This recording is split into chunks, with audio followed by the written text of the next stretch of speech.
sure tells me what their policies are. I like to know what the attorneys are thinking. Same thing with the 6th, 7th, and I think the 8th is now out. That's policy. That's what they want. They're telling the attorneys what they want the attorneys to know. The 4th edition and earlier has real law in it, common law. Okay? But they're stripping out the common law. And they want to go purely to statutory law. Well, good reason. Statutory law is the law of the special interest. Common law is the law of the people. They don't want that. So the statutory law is being modified through education or lack of it rather than an honest argument in the legislature and so forth. And one in particular has to do with what a court of record is. And there are 5 factors that define a court of record. In Black's Law Dictionary, 4th edition, they're all listed. In Black's Law Dictionary, 5th edition, they took out 3 of them. Okay, we'll get into that in a moment. But language is very important. In America, we speak 3 languages. Every one of us speaks 3 languages. Okay? All 3 are called English. So they don't make us aware of them as separate languages, but they are. Now, the most unstable form of language, the one that changes from day to day, street to street, town to town, is called slang. That's English. Now, just think of the tough time foreigners have here. You have a foreigner with you, okay?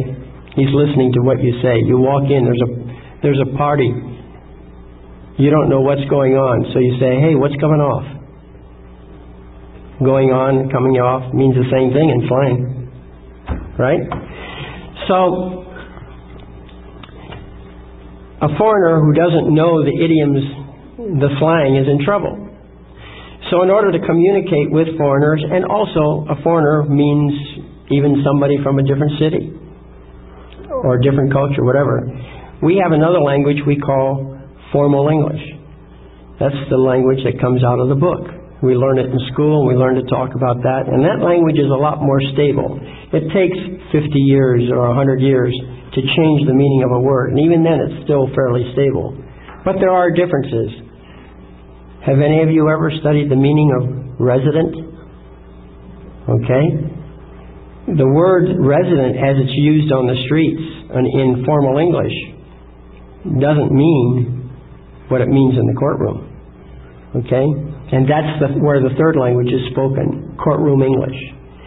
You absolutely must study each language separately as if it were a separate language. Do not assume when you are studying law that you know what those words mean. What I did, when I started reading the Constitution, I had the Law Dictionary right next to me. And every word that was used the first time in the Constitution, I looked it up. Boy, did I get some surprises. So, you look up these words, you learn these languages, and you'll find out, and the most obvious example is the word resident. In ordinary language, resident means this is where you live, this is your home, this is where you are, right? By right. But the legal meaning of resident means that you're a foreigner, you're here for a specific purpose, and when you complete that purpose, you will leave, you will go home, back across the border, wherever you came from. Okay? Are you a resident of California? That means you came from outside of California. Where did you come from if you came from outside of California? Well, to find that out, I always ask the person, are you a citizen of the United States? He says, yes. I know he came from the District of Columbia. Okay? That's his real home. So, the legal meaning is important, so be careful how you use words. I hear people throwing words around. I hear them using phrases carelessly. How about without prejudice? Have you ever seen somebody create an affidavit and at the bottom sign it without prejudice? I bet a lot of you have. I know I've seen it quite a bit. What does without prejudice mean? It means you're reserving all your rights and you really didn't mean anything by this. This is not a commitment to tell the truth, even though you called it an affidavit.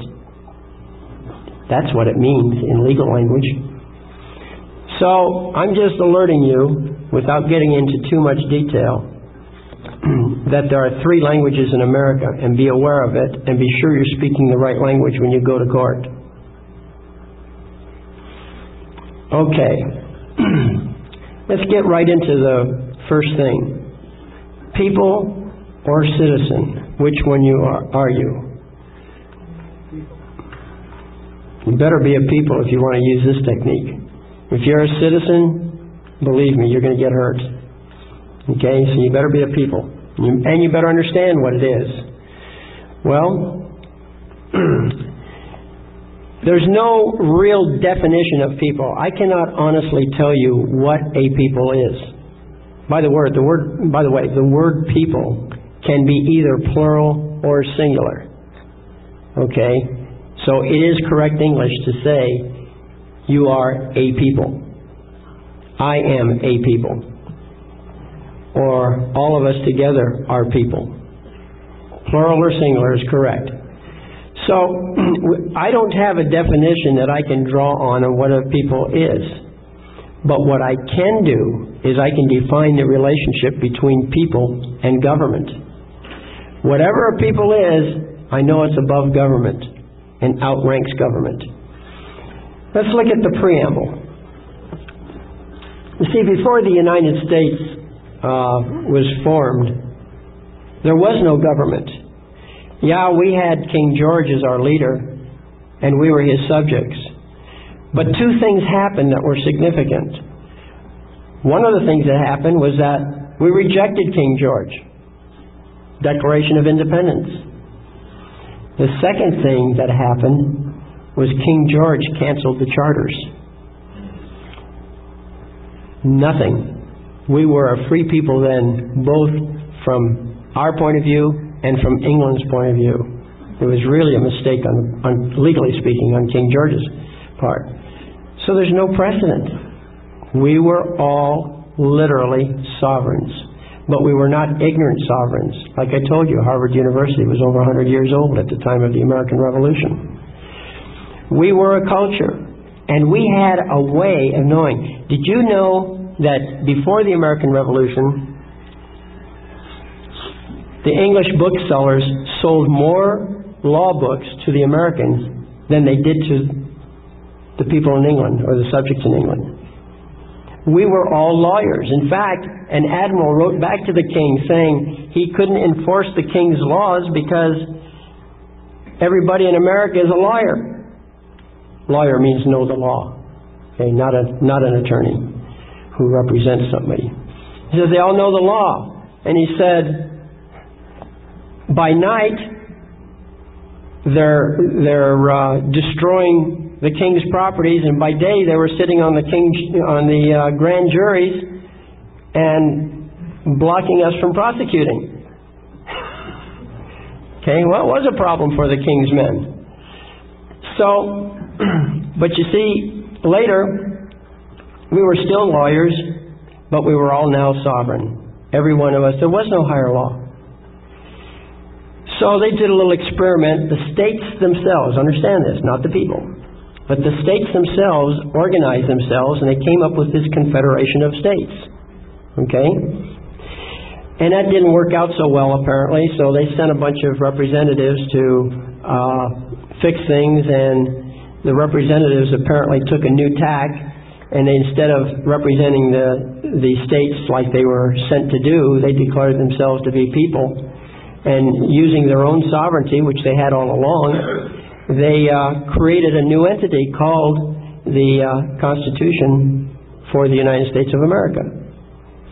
And so then they said, look, I'm paraphrasing, but you will find what I'm telling you at the end of the Constitution in the last couple of paragraphs. Basically what they said is, look, we created this thing, but we're not going to put the Constitution into effect unless at least 9 of you states agree to it. Well, they got the 9 to agree to it, one way or another, but those were states, understand, that wasn't people. The people created the Constitution. The states decided to join in as separate entities. So now we have 10 entities, right? The states were 9 of them, and the people were the 10th one. So now we have this Constitution, and there have been court cases that recognize that the Constitution is a document of the people and not a document of the states. It was created by the people. Okay? So, now, I know that there's a lot of stuff you've probably heard about. For example, we're all subjects of the Queen of England now. Anybody heard that one? We've heard about, yes. Can we get a second so we can turn the tape? Okay, time out to flip the tape here.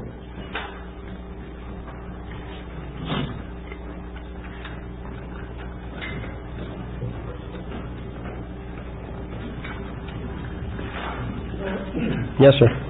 Quick question. Is that book, Devil and Webster? The book is on the CD that you will get. The Devil and Daniel Webster, right. Everything you see up here is on the CD. Okay. So, there's been a lot of these theories. And I'm sure you've heard people say, well, there's a big scam going on. Well, I'll tell you what. I think they're right. But I don't pay any attention to it, even though I think they're right. Why? Because when I walk into court, the only thing that means anything when I'm in court is what comes up on top of the table. And if we are under the Queen of England, they better put it on the table, otherwise it won't work. Okay? It doesn't matter what the lie is if they don't bring it out. So, I pretend, because I don't know everything. I just move ahead, I pretend. We've got a Constitution, we've got the statutes, we've got the codes, we've got the rules of court. I presume that they're all there, and I move forward as if they were real. And there has not yet been one judge or prosecutor or defense attorney who has had the guts to say, wait a minute, we have a scam working against you and you can't do that. Okay? They may have a commitment to that hidden system, but they also have a commitment to try and fool me. They can't let that secret out. So I just go on ahead and exercise it, and it seems to work. So I just don't worry about all these complicated theories. Also, I don't worry about what the specific statutes are in this type of thing. Unless I'm applying it to them, then I do worry. But it doesn't apply to me because I'm in my sovereign capacity. And we'll get into that. But here's where it comes from. You look at the preamble, okay? And in the preamble, it says, we the people of the United States, in order to form a more perfect union, establish justice, ensure domestic, and you've got a laundry list of tasks here. Do ordain and establish this Constitution for the United States of America. Well, if we have a Constitution, I'm going to take the Constitution at face value in the courts. Okay? And this is legal language now. This is not formal English. This is not slang. This is legal English we're looking at here. So, it says, we the people. Does it say what the people are? No. So I can't tell you what the people are.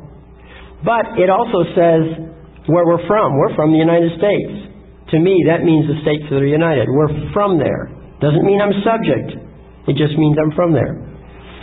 And in order to do this laundry list of tasks, we the people ordain and establish this Constitution for whom? Not for you, not for me, but for them, the United States of America. The United States is 2 words. The United States of America is 4 words. The United States is the states united. The United States of America is that 10-mile square plot of land called the District of Columbia, and all the properties that they may own wherever they may be. That's the United States of America. The United States of America is a trust, a public corporation. It is not a country. Technically, the United States of America is not a country. The states are countries. The states have governors. How can you tell the United States of America is not a country and that it's actually a corporation?